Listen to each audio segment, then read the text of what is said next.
What you're about to see was zoomed from an actual Laserdisc copy of The Wizard of Oz.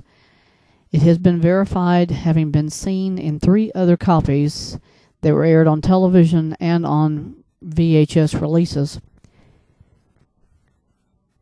There is no explanation in my own mind of why there is a white object seen behind what is obviously something hanging from this branch of a tree.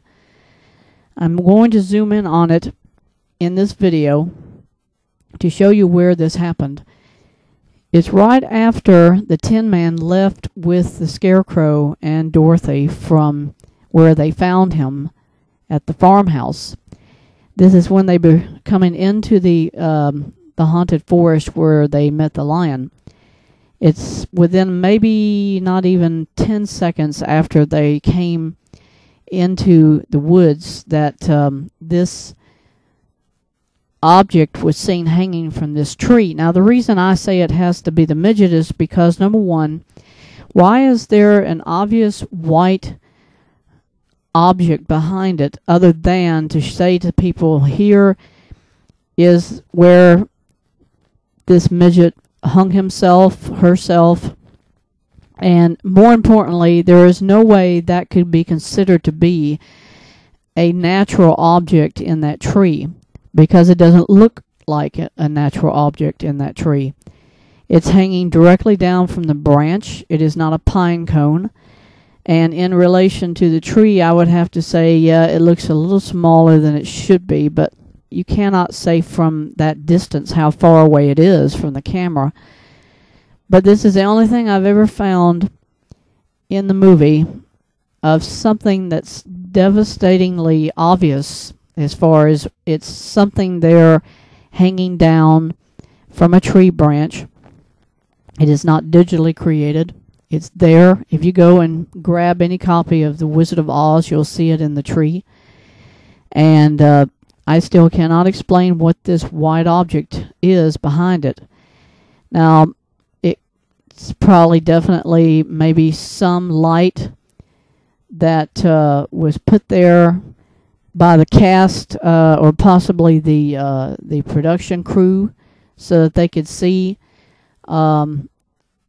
maybe emphasize that area of the set. Because, I mean, there had to be scaffolding above where they are to illuminate the shot, and that could have been like a stage floodlight or something that they put up there.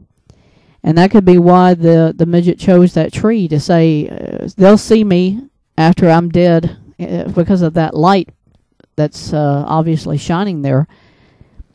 And I tried to slow it down enough so you could see movement. I can see movement in the shot if I actually do a various series of still shots.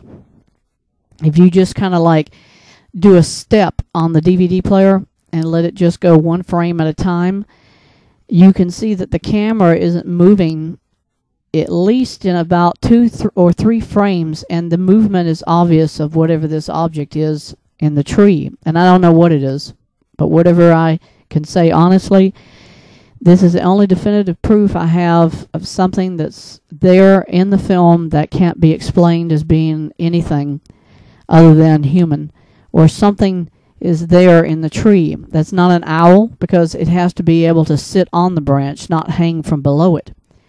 There's nothing else there in the shot. It looks to me like it's an obvious something. Now, in this sequence here, I'm starting to see some slight movement in the object.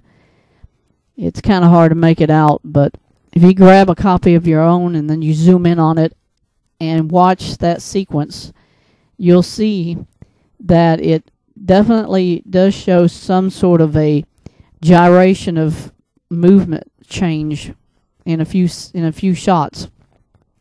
And I still don't know. I mean, when I saw it the first time, I thought, now, either this was cut from all copies other than this one I have. So I went back and I watched it on broadcast copies from television. I've gone back to copies that I have of the movie on VHS. that were released by Warner or MGM, and all of them have this object, and it's there. No, I would say that maybe Warner Brothers figured and MGM figured that people would never notice this, because this is when they were talking about what might be in the woods: bears, tigers, lions, and maybe nobody would have noticed this, whatever it is in the tree behind their heads. And when I saw it, I thought, I need to get as good and as clear a picture as I can, and that's what this copy is from. It's from a Wizard of Oz Laserdisc that was marketed around 1990 or 1991. And I had bought it because they isolated all the sound effects from the movie. So you could watch the film and not ever hear any of the dialect, except for whenever they might sing a song or something. Other than that, you just heard the sound effects. And when I saw the VHS copy, I was blown away. I was thinking, all these times that I thought I found some evidence of something, and now to see this what obviously is that midget, even though everybody has tried to debunk it and say that it's not true, or that it's something that was created. I've heard it enough from total strangers that there's more to it than just it being a made-up story. I've heard it now from 3 different people who I've worked with in the past 10 years.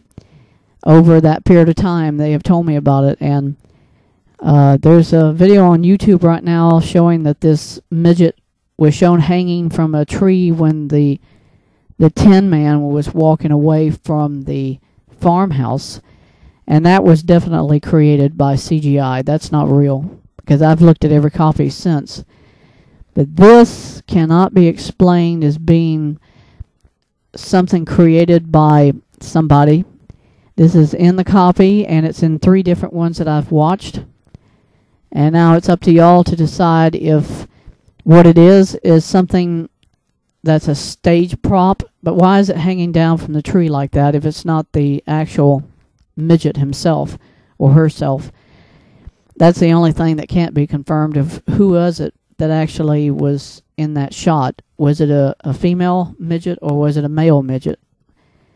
And to this day, I can't explain it. I don't know who it is. In completion to this video, let me say only one other thing. This shot is so obviously odd looking in interpretation that if it was painted like that, it would not have an explanation if somebody saw it enough times. And I think MGM never intended for anything to be hanging down like that. It cannot be a bat. It cannot be a monkey. Monkeys don't hang upside down like that, especially in a straight, solid line like that. So this cannot be anything except for what history has always said, and that is that it has to be that midget who hung themselves. So, sadly enough, I'd say this is definitive proof. Thank you.